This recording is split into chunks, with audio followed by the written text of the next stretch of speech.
190 টাকার মাটন বিরিয়ানির জন্য 300 টাকা ডেলিভারি চার্জ দিয়ে খাচ্ছে, তাই তো?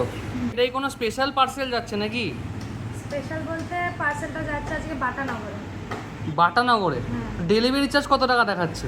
290 রুপিস। 290 টাকা ডেলিভারি চার্জ দিয়ে মানুষ বিরিয়ানি অর্ডার করছে। তো বিরিয়ানি বলির মারাত্মক ব্যাপার এখন চলছে।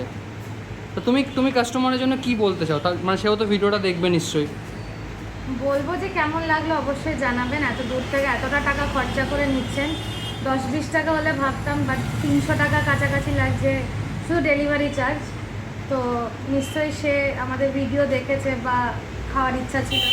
আশা করি তার এক্সপেকটেশন আমি রাখতে পারবো। অনেকটা দূর, বিরিয়ানিটা একটু হলেও ঠান্ডা হবে, বাট আমার এক্সপেকটেশন ওয়াইজ ভালোই হবে।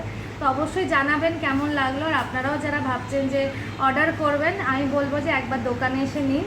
বাড়িতে বসে খাওয়ার থেকে দোকানে বসে দেখে শুনে নেওয়া, ওটা আলাদা একটা স্যাটিসফ্যাকশান থাকে। দোকানে আসুন, খুব তাড়াতাড়ি আমাদের সেকেন্ড আউটলেটও ওপেন হচ্ছে, সেখানেও আপনাদের অবশ্যই ওয়েলকাম জানানো থাকলো।